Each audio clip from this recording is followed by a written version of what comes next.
Hello and welcome to episode 21. As of now, I haven't edited the last couple of videos. I'm behind with so much stuff, also with school. Been going through a rough patch and for quite some time actually, and just the past couple of weeks have just been a bit rougher than usual. But in any case, I have been knitting because it's just very therapeutical, it's just very good for my well-being, I believe. And I just wanted to talk about what I've been up to since, I think the last time I recorded was November 13th. So it has been, 3 weeks? Something like that. Yes, it's been exactly 3 weeks actually. And for the past 3 weeks, I don't even think I've knit all that much. But in any case, I just wanted to start. Yeah. So starting off, I have this sweater that I've been making for my boyfriend. So this is a sweater that is inspired by the pattern of vest number 1 by My Favorite Things Knitwear, I believe. I bought the pattern about 3 years ago, something like that. It is actually hot, so I might actually change into something different. Ta-da! Actually, it's not that warm. Also not outside, but I think it's just, let me change the lighting here for a second. Yeah, I think it's just when I'm in front of the camera, I get very nervous. And so I start sweating and then I get warm. But yes, what was I talking about? Yes, the sweater for my boyfriend that I've been working on. As I said, this is based off of the vest number 1 by My Favorite Things Knitwear. I bought this, I think about 3 or 4 years ago. This was actually the first garment that I made, the vest number 1, and I made 2 of it eventually.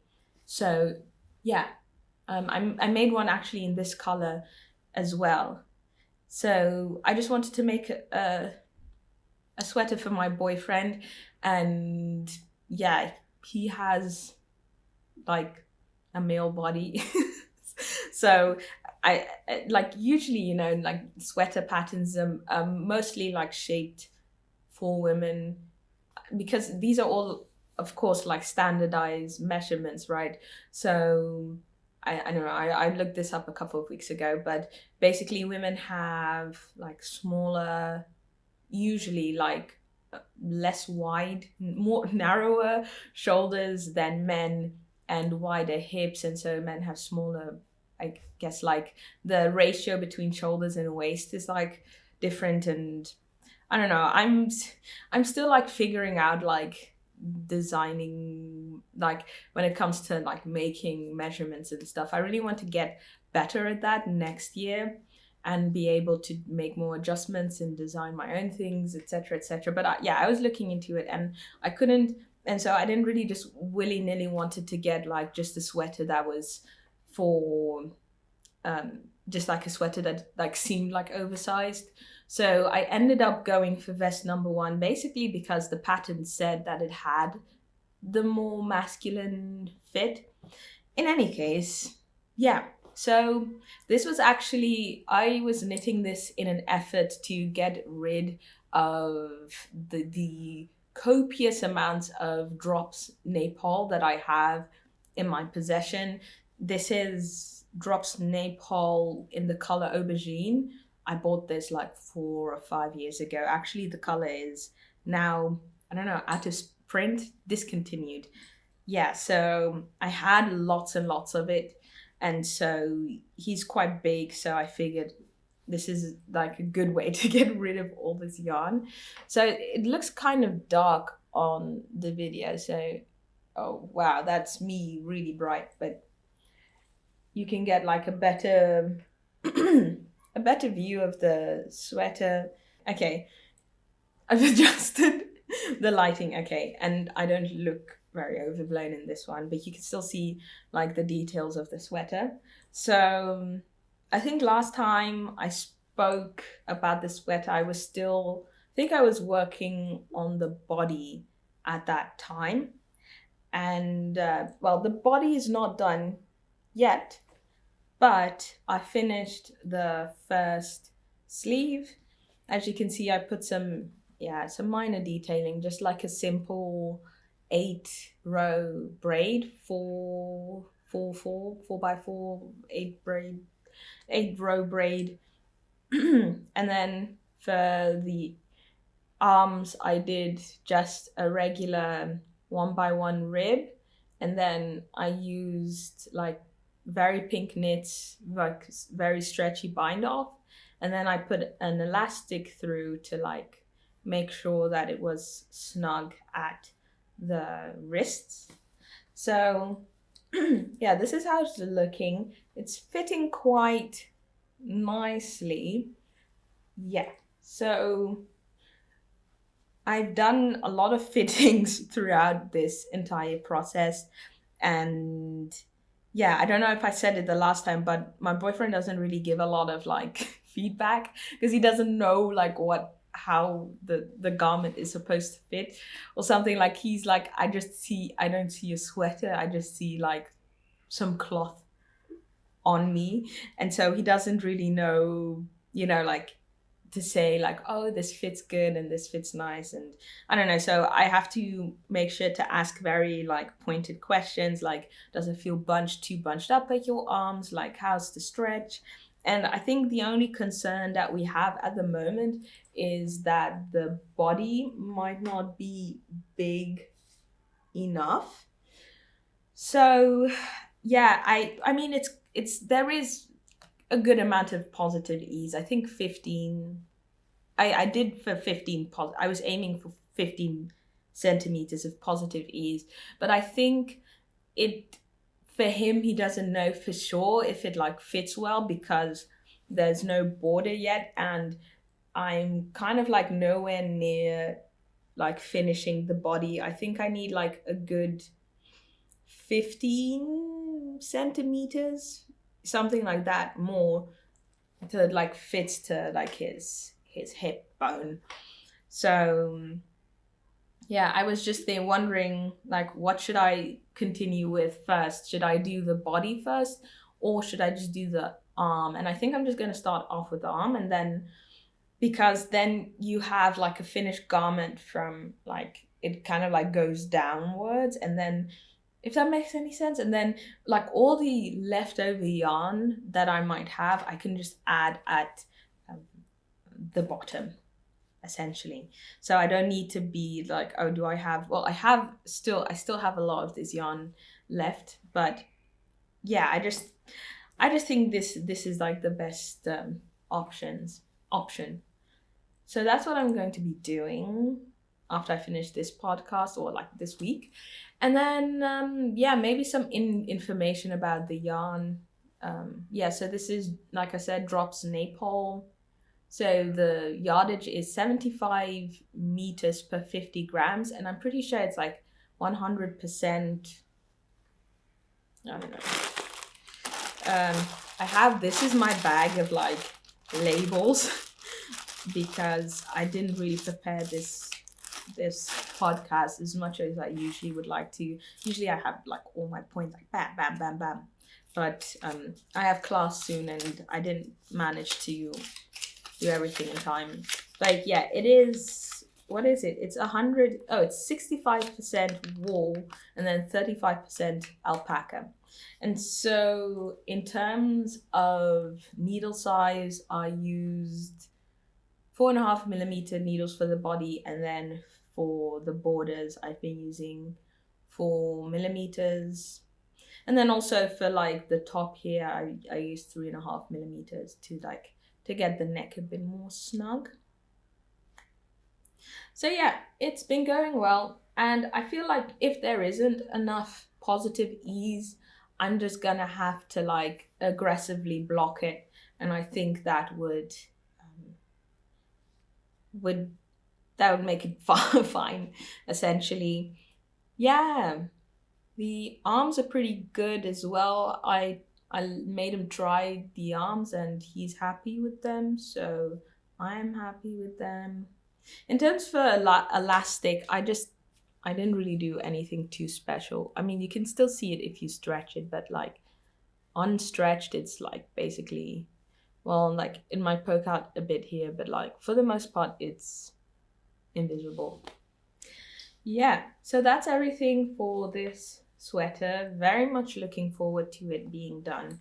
Hopefully I can get it done by the end of this month. I have a lot of unfinished projects. I mean, if you've been watching this podcast, you've been seeing like projects just like disappear into oblivion, but they are still here, just not being worked on.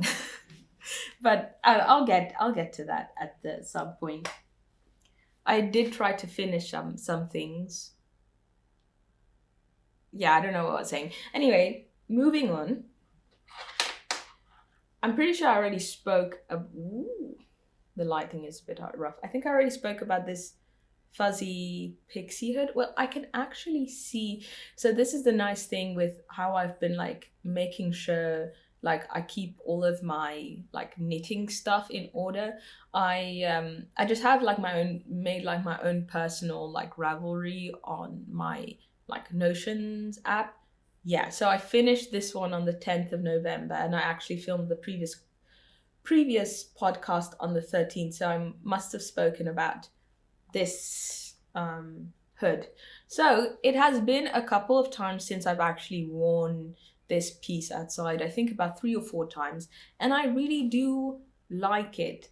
It's nice, it's snug, and I actually don't necessarily feel like I need a scarf if I'm outside with this. Only if it's like really, really cold, I'll get out like my red hood scarf, which is kind of weird because they're both like hoods, and then one I use for my neck and then this one I use for my head. But at the moment I don't really have a good scarf, so maybe I should like look into that as well and get that sorted out. But yes, I think the only issue that I have with this one is that basically this fits if I have my hair very, very tightly like twisted. And yeah, just I think you've seen maybe, I think I've worn that hairstyle before here. It's basically like everything's just flat and I've twisted everything and it's like a tiny like bump at the back. So that's when this one works. And I actually made this bigger, I believe, than I was supposed to in like, I think this size is like slightly bigger than what was recommended, like the stand, because the pattern is from Fable Knitwear. It's the fuzzy pixie hood. I think I completely forgot to mention that, but yeah, there's just one size and she gives instructions to make it longer, bigger, for if you have more hair or like more voluminous hair. And I'm pretty sure I made it like slightly bigger. And that was, so the thing is that it only works with that hairstyle, but sometimes I just have like my hair down and then in a bun, and that makes it's too small. Basically it's still too small. Even if I've laid everything like the rest flat, it just looks like a huge blob at the back. I didn't take any pictures, but I don't know, I was like, maybe I might like to make another one of this things, because it was also like a very fun project to knit, like not too hard. And you could like, yeah, because it's basically like you knit this strip and then you just basically knit downwards. It is flat, but I have no issues with that. But I also wanted to talk about that as well. But let's take a moment to breathe. So I actually started a new fuzzy pixie hood. Similar colors in terms of like cool toned. I don't know, like, is this a cool tone? I guess it is. So, oh shoot. yeah, so this is like the one I have already, and then this is the new one. And as you can see, this is after blocking, by the way. Maybe I should block it again, maybe a bit more aggressive. But like, as you can see, this one's way bigger. So I'll be able to use this on the days that my hair's a bit bigger, or if I just want some more room, I guess. Oh, shoot. No! I dropped my stitches. Okay. Yeah, so I actually found, so yeah, basically the reason why I chose this yarn again was because I don't have a lot of silk mohair in my stash, and I wanted to have that combination for like using fingering weight yarn plus silk mohair, and that like lace weight, and that then turns into DK weight yarn. And that's what the pattern calls for, the DK weight yarn. Yeah, I wanted, and yeah, I basically only had like a lot of this yarn, and this is yarn that I bought in Japan. I've spoken about it before. It's actually the same yarn that I used for this hat, and I've enjoyed wearing it. So it's from this place called Itoricot. I don't know if you can see the label with the lighting. Itoricot knitting, and yeah, it's 80% mohair and then 20% I wanted to say milk, but silk. And I bought 200 grams of these for, this says it's like 2,750 yen, which is altogether like 5,500 yen, which is about maybe like 30 euros. So I got 200 grams of silk mohair for like 30 euros, which I think is a pretty good deal, because usually like the cheapest that you can find in terms of like 25 grams is like $5, $5 or $6, and that times 8 is like 48, something like that. I might have gotten the math wrong there, but like, yeah, isn't that it? Yeah, anyway, seemed like a really good deal, and I like it. So yeah, there's that. So that's one part of the yarn, and I think it's like 600. I'm not too sure about the yardage. It says 1 divided by 6, which I think is like 600 meters per 100 grams. But that doesn't make any sense, does it? Maybe it does. But yeah, because they use like different types of yardage or ways to explain yardage in Japan. And yeah, moving on, the next yarn that I have, like I've shown this before. This is called Squirm. Well, the base is called Squirm sock. It's 80% superwash merino and 20% nylon, fingering weight, so 400 meters per 100 grams, and it's in the color Rift. So this is from Undercover Otter, which is a dyer. This is from a dyer based here in the Netherlands. And I thought they had nice colors, so I bought 2 skeins of their yarn.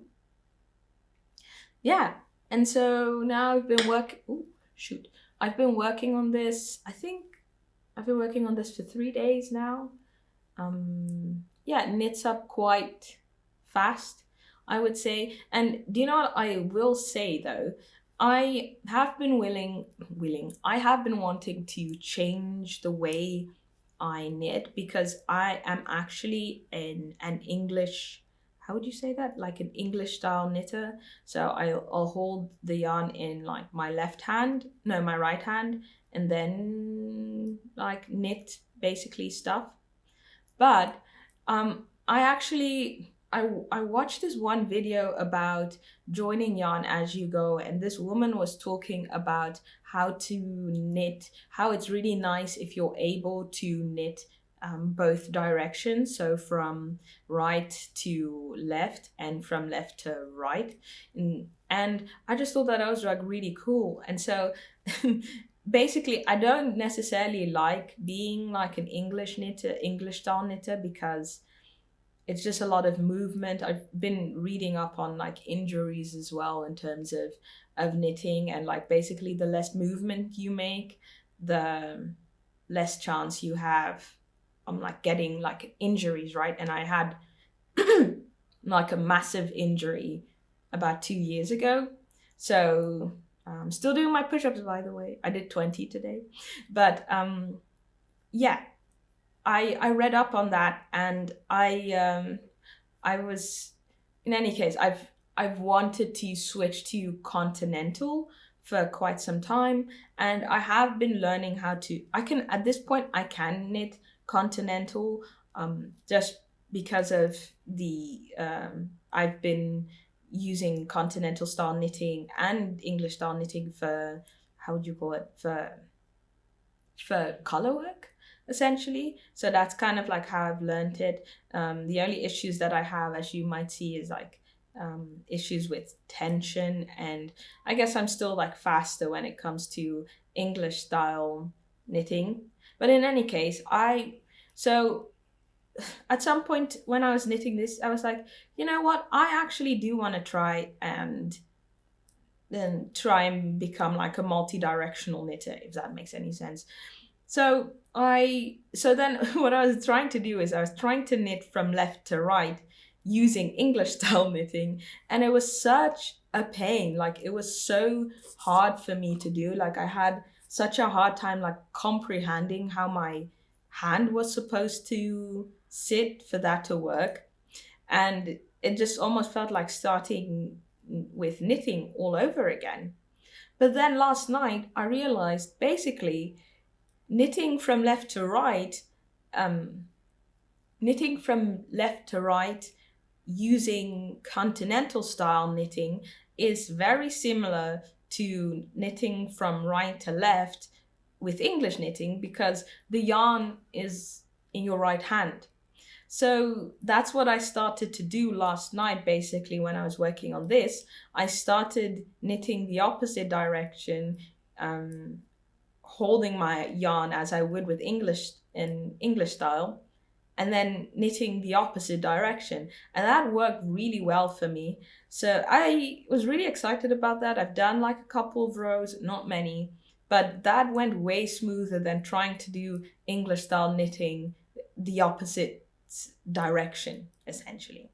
Yeah, so having said that, that's what I'm like working on now, because actually it's such a useful skill. I'm not someone who's necessarily opposed to purling all that much, but if I could knit both directions in continental, I think that would, for one, speed up my knitting, two, reduce the chance of getting injuries, and three, I don't know what three is, but I think there are like advantages of, or just in general, just picking up a new skill is like a good advantage, I think.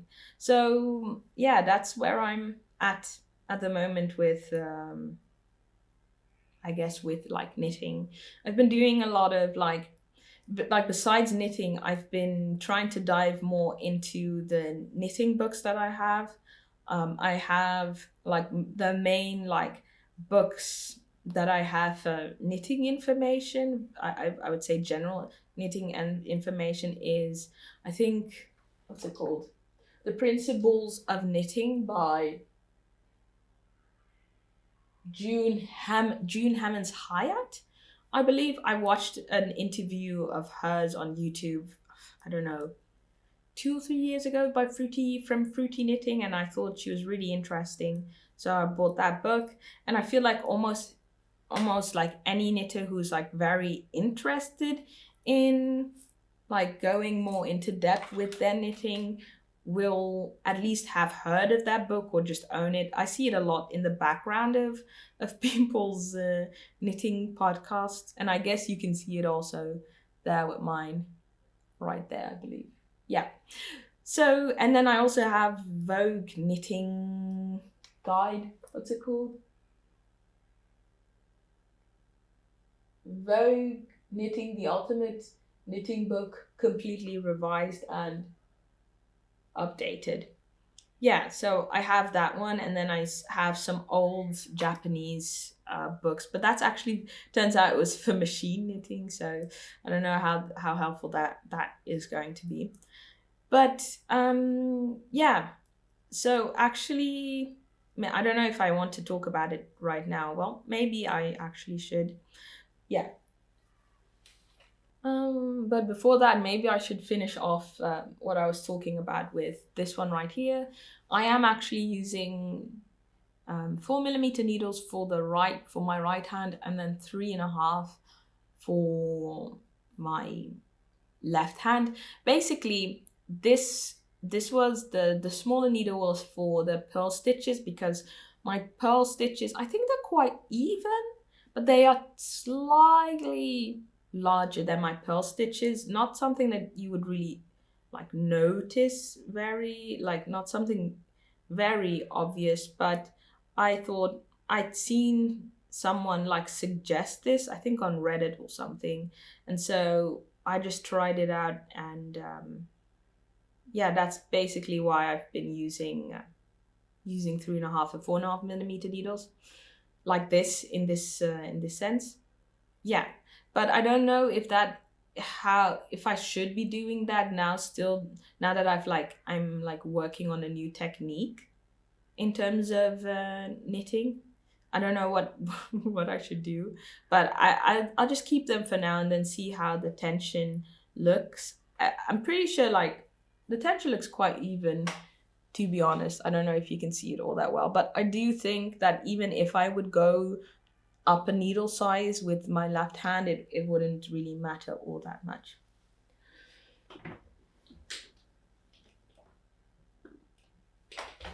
Okay.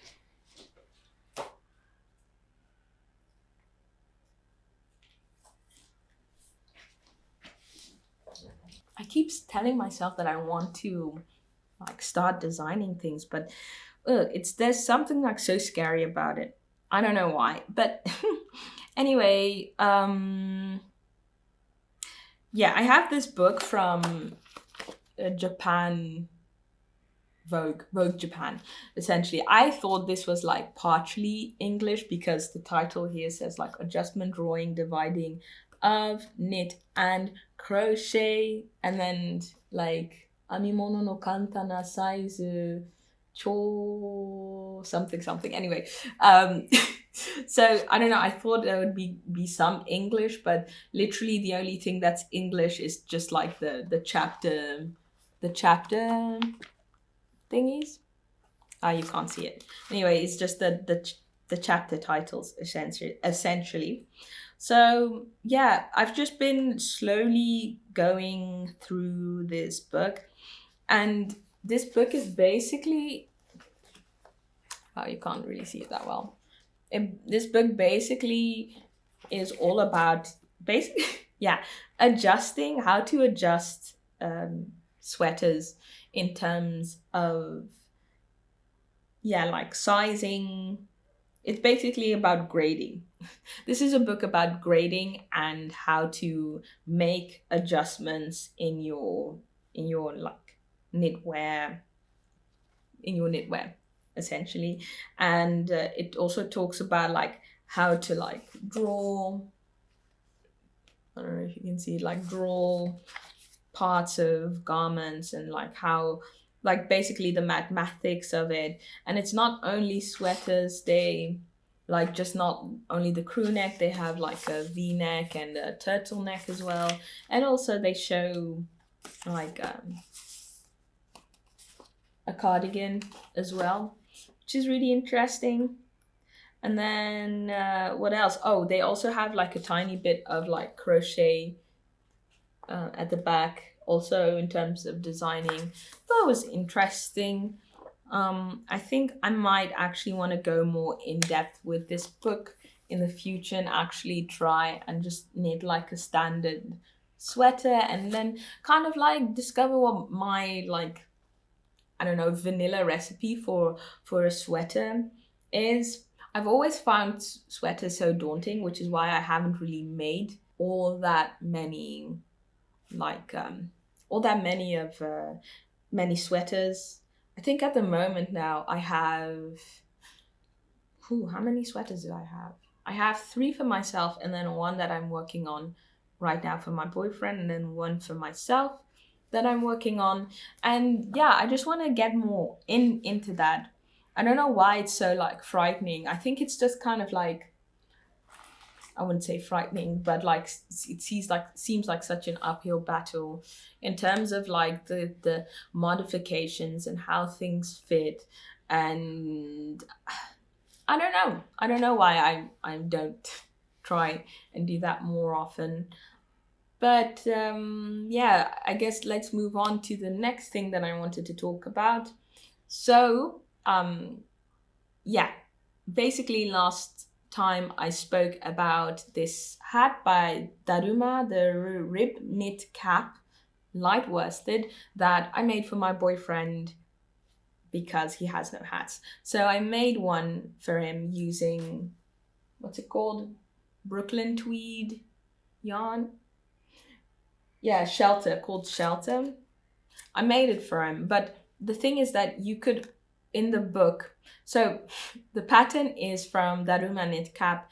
It's a Japanese knitting book that just showcases a couple of winter hats, and one of the patterns is actually for like ear flaps. They're called Daruma ear flap cap, and I decided I wanted to make them for him, and I made them adjustable. The pattern also shows how you can make them adjustable, even though I did make some I don't know, executive decisions for myself. So I don't have the hat with me at the moment because he's not here right now. So I only have like the first ear flap that I finished. So this is how it looks like. It's a bit wonky. You can see that, yeah, I don't know. I did something wrong with like sewing it together. So it's a bit wonky, but it's not like the worst, I think. So basically this is knit flat, then like folded over, sewn on the sides, and then you have like an I-cord. I just like sewed my I-cord. I found a hole here and I like sewed the I-cord in. Yeah. And then I made a mistake here as well. I don't know if you can see, but it's supposed to, I don't know, for some reason I thought there was supposed to be like a height difference up top, but that was just like in my mind. And I think that's why it's kind of like gone crooked slightly. But in any case, I crocheted like an extra border because the yarn is pretty fragile and I didn't want that being the part that needed to be pulled. So I used some, I think, sock weight yarn, merino.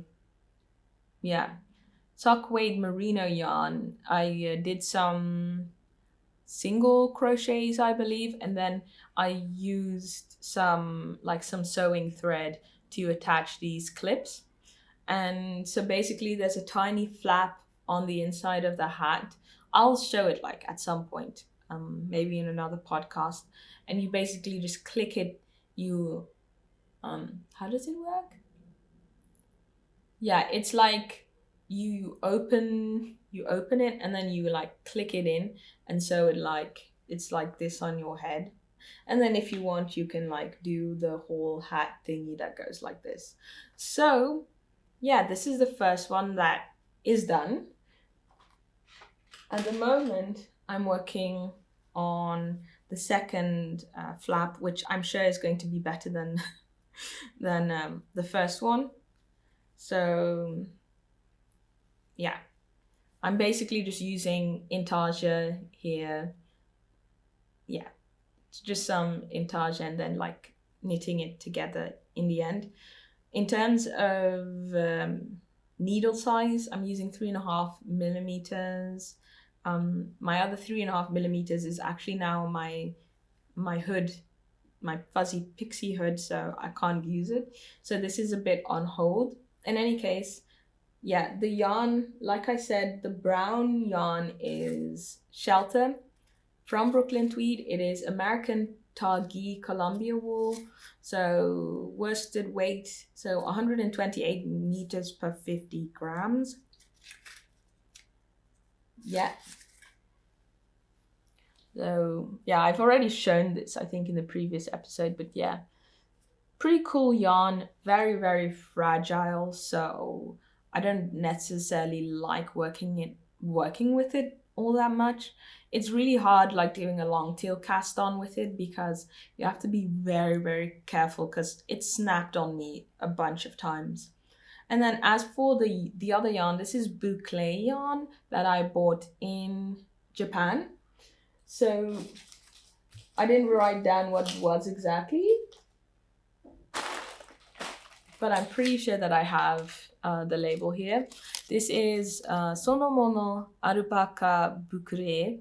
So natural fine yarn of original colored wool. So it's like undyed wool, essentially. And the yardage is 76 meters per 40 grams. And it's 80% wool and then 20% alpaca. The color is, the color for this one was Meteorite. And then this color is number 152. Yeah, so pretty awesome. Hopefully this is done by the end of the week because it is actually getting rather cold here.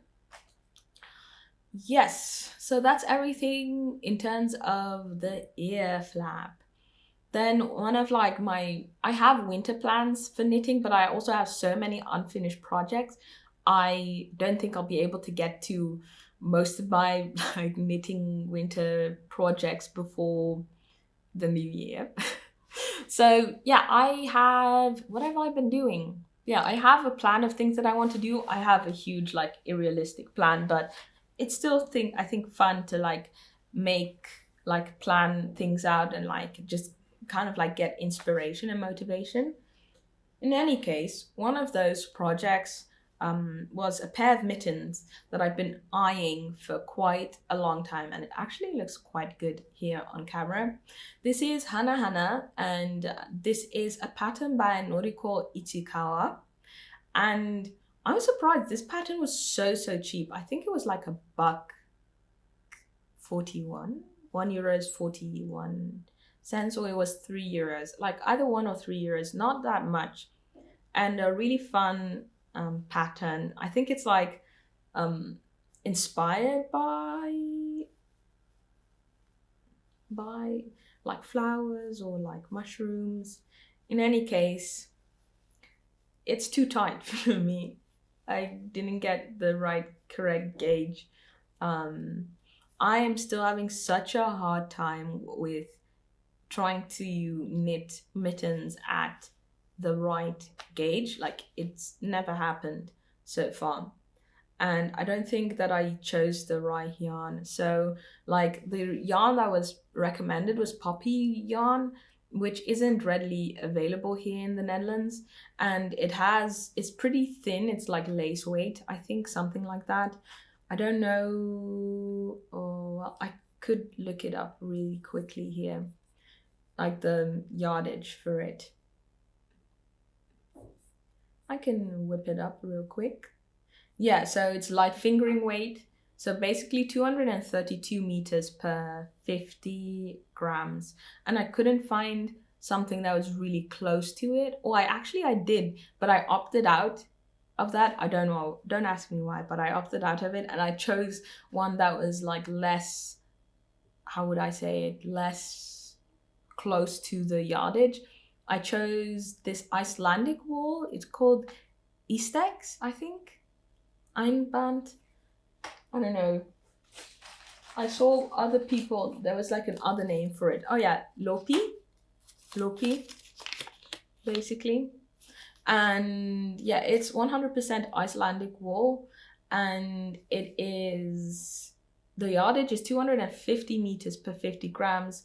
So there's an 18 meter discrepancy on like the 50 gram level.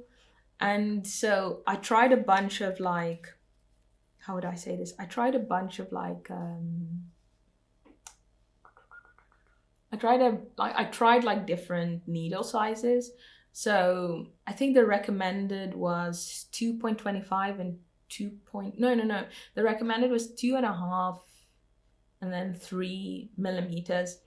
And I started off with 2 millimeters because, and I just thought like I thought about like changing some parts of the pattern, like adding another like pattern repeat so that it would fit, and it was just not working. So I went to 2.25 and 2.5 millimeters, and this is what it got me.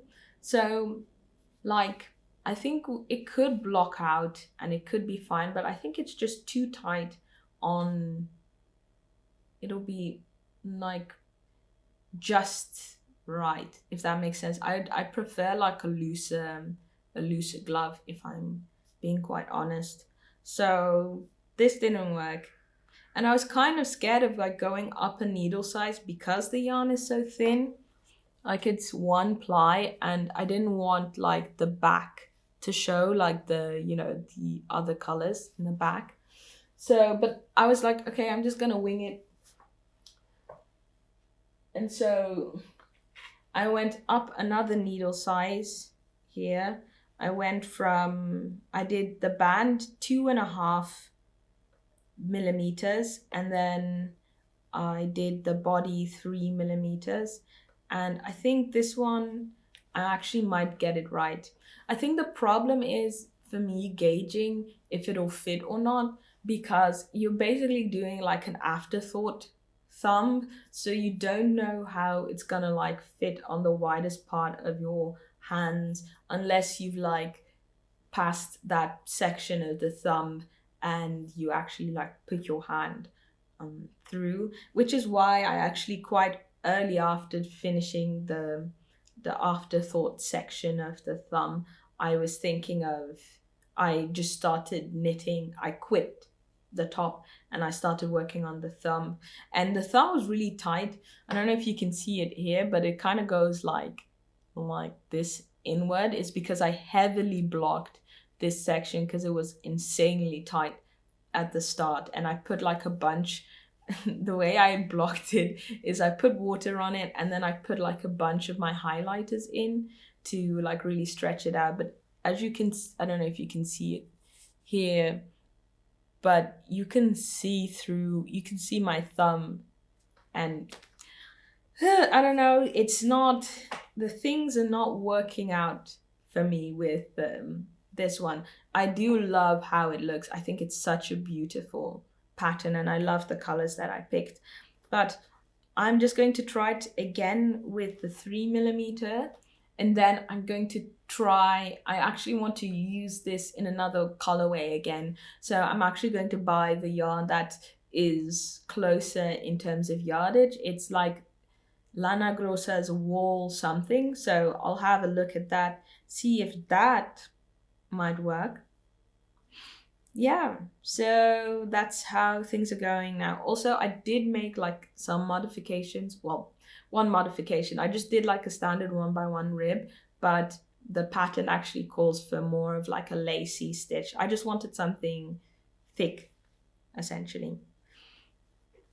Also, I heard about like mitten liners, and I didn't really know that those existed. I don't know if people actually use those, but I saw them on Ravelry at some point, and I thought that's actually so nice. Like sometimes you'll see like mitten patterns and they're like holes in them, and I'm like, how does that keep you warm? But if you have like mitten liners and then put it on, it actually could work. But that would also mean that your mittens need to be slightly bigger to accommodate for the extra yarn. Yeah, basically all these ramblings are just because I'm not experienced in this field. Man, redone like that other pair of mittens that I've been working on. What are they called? Like mittens B, like mittens number 3.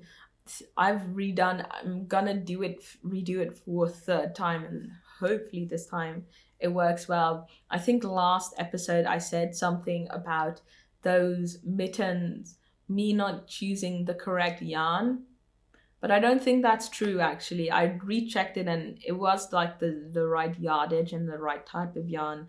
I just need to go up a needle size. So I'm gonna do that at some point, but I haven't even thought about that for a while. So yeah.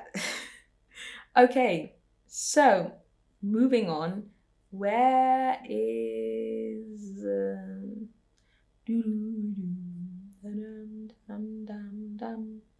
yeah. Okay, moving on. I have a swatch. That's the only thing I have at the moment. I am working on a tee by Vitre Design.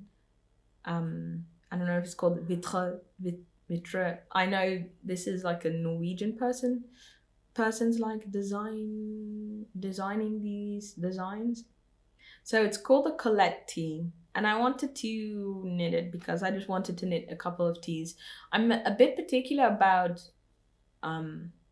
t-shirts when it comes to knitting. There's some types, I don't know, like I'm not really a fan of like the round yoke, but there are some round yoke t-shirts that I think like look pretty cool. But anyway, this is a t-shirt. And I don't have much to say about it other than I made the swatch, and I think the swatch is like I nailed it. I think it's 4mm needles I did this, and this is Danish yarn. It's called Hjertegan Vital, and the yardage is 115 meters per 50 grams, and it's 100% wool, but it's very soft and doesn't feel scratchy at all. For now, so I am looking forward to that. Yes. Is there anything else here that I wanted to discuss that isn't about socks? I think there is. No, I think not actually. No. So let's move on to socks.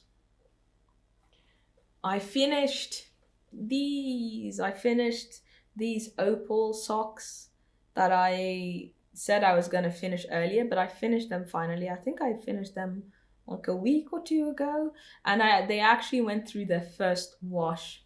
I hand washed them about a couple of days ago. So yeah, this yarn is from Opal, a German company that really specializes in sock yarn. So this is from their Beautiful World line, and it's called Wasserspiele, so water play, like playing in the water, I guess.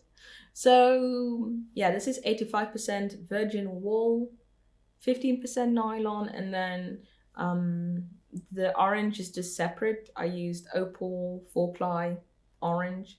I knit these on 2.5mm needles. So for my size, I cast on 54 stitches.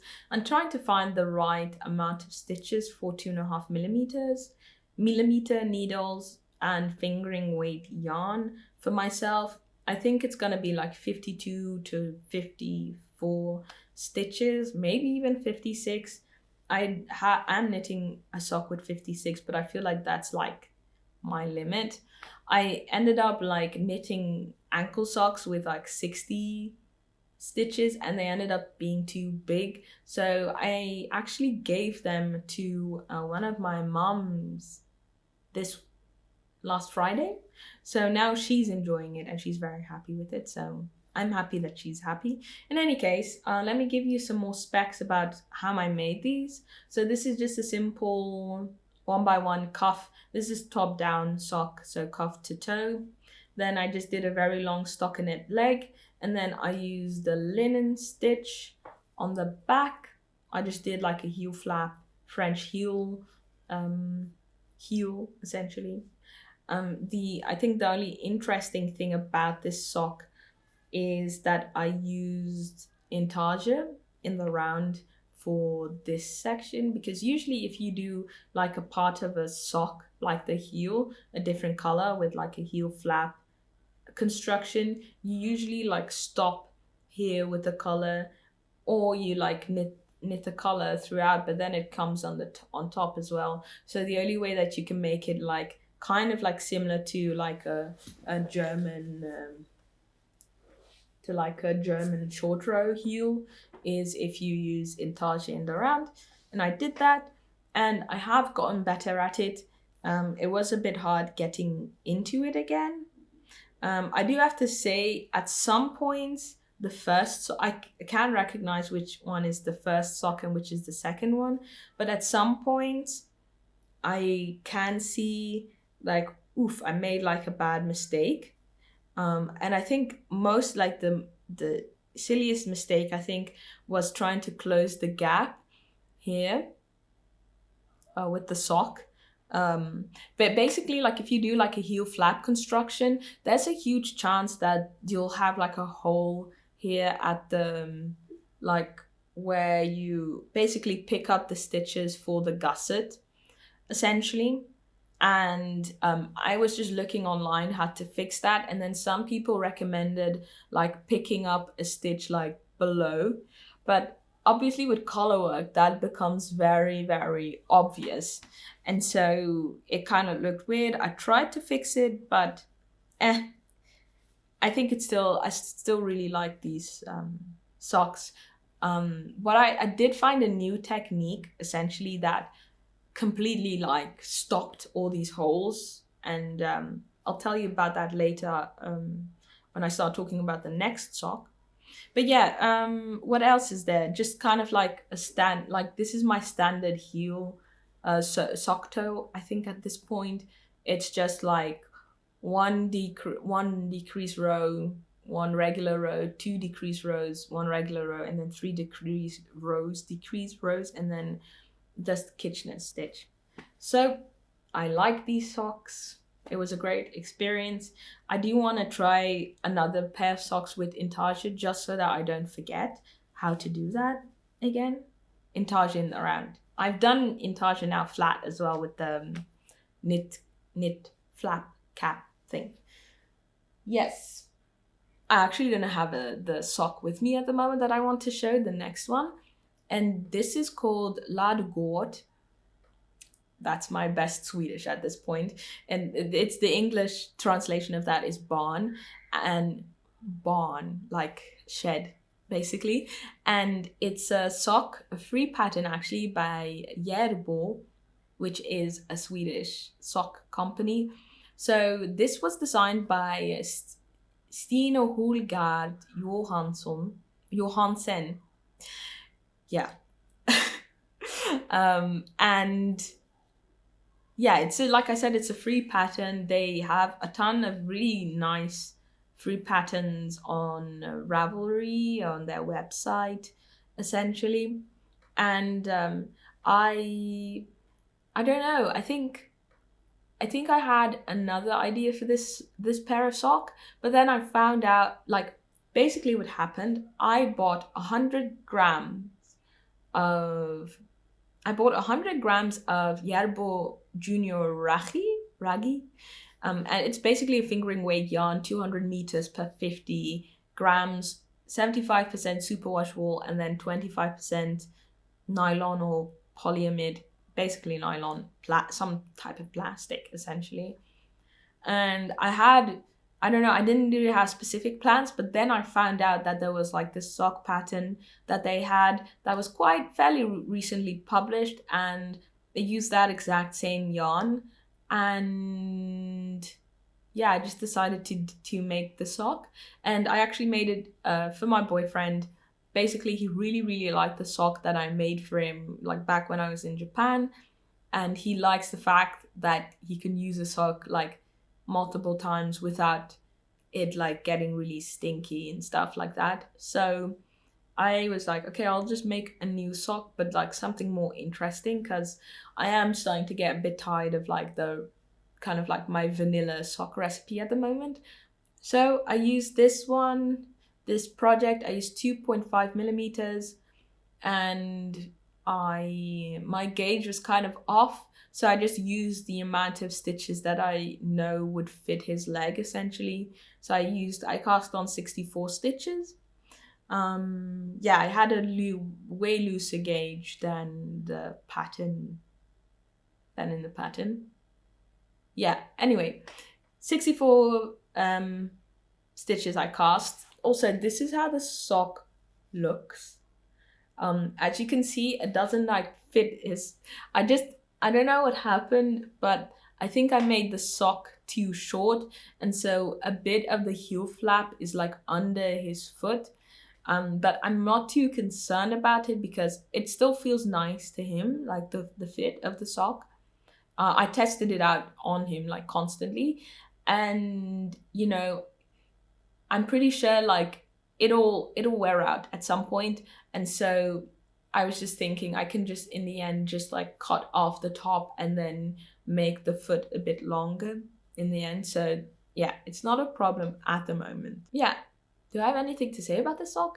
Yeah, I really enjoyed knitting this sock. I would highly recommend it. I mean, it's a free pattern, so like no harm if you want to like try it out. And it's very nice because it's just a bunch of knit and pearls. You don't really have anything in terms of cables, and yeah, you just end up with like a different looking type sock without like having to do too much like complicated things.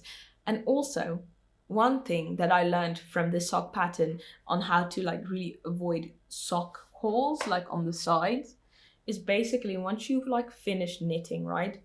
So usually like your beginning of round is here, just like at the back of your sock. So what you do is you cut the yarn and then you make your beginning of round here at this side. And so you pick up the stitches from there. And so what happens is that basically there's no, how would I say, like stitches can't like get pulled. I'm not explaining this very well, but basically if you go instantly from knitting like the leg into the heel flap, there's like a lot of like, how would I say this? Because you usually like you slip the first stitch and then you do like your heel flap pattern. There's a lot of like, how do I say this in English? Like spaling. There's a lot of like leeway and a lot of like, it's very easy for there to be like holes at the sides. So if you just start your beginning of round somewhere else, you're just picking up from like just a random stitch that has like, there's no like issue in terms of tension at that point. And so I found with knitting those socks that I had no holes on either side, and it was like really great. It was great.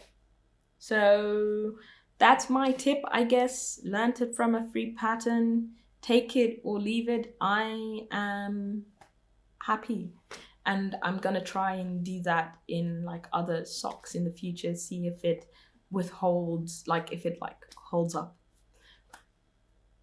Yes. Then I'm working on my first crochet sock.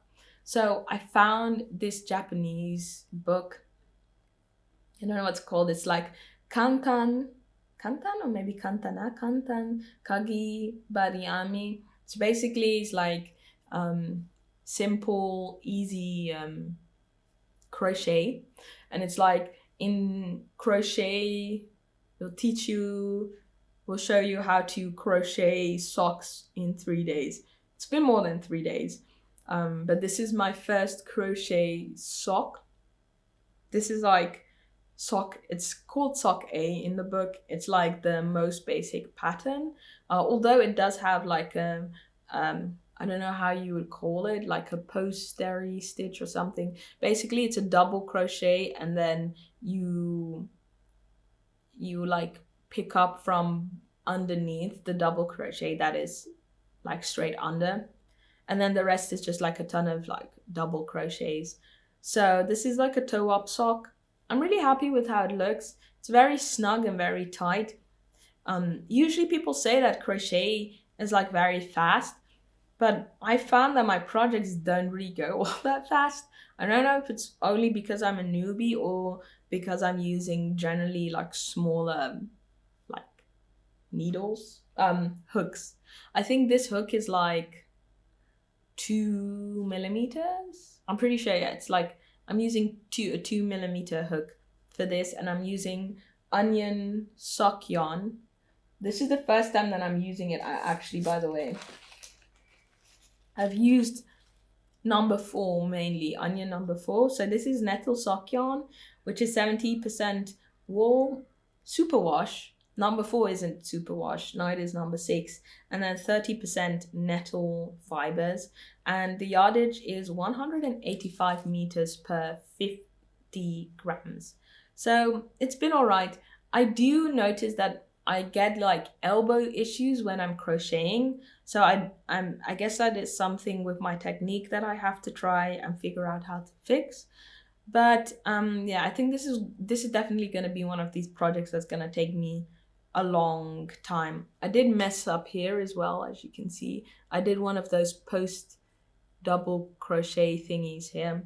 Also, I'm not very good with terminology when it comes to crochet, because the Japanese ones, they just use like signs, like symbols. Yeah, so I used 2 colors. One, I tried low contrast sock. So I used color 1017 and 1018 for this sock. And I only have 50 grams of each, so it's gonna be like a mixed pair. Basically, this one sock is gonna be light and dark, and the other one is gonna be dark and light. Then finally, really quickly, like I said, one of my moms came to visit me Friday last week, and I said I gave her a pair of socks, but I'm also knitting a pair of socks for her. And basically I'm knitting her the same pair of socks that I already have shown on this channel before. It's from Opal, Schafplatte 13, and it's Übernachtung auf der Heide, the color. And yeah, it's just this very nice gray, bluish, purple color. Nothing too fancy, just cuff down, just a bit longer than mine.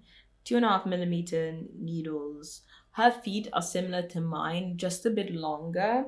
And the feet, like the toes, look a bit slightly different. So basically, I have very straight feet, if that makes any sense.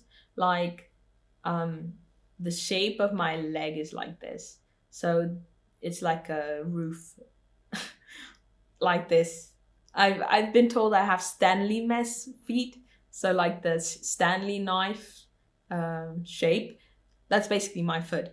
But then my mom has like her first toe, and then like the other toes kind of like so that's interesting, trying to like I want to be better at like the tip of the sock, the toe.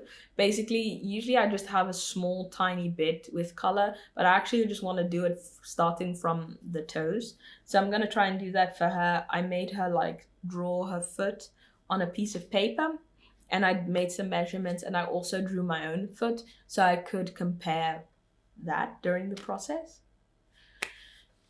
And yeah, I think that's everything for this episode's sock saga. Still going strong on the socks. Actually looking to upgrade to, not necessarily upgrade, but do more and actually try and do like a pair of leggings. I really do enjoy wearing dresses. I just feel that they fit me nicer. Like I feel more comfortable.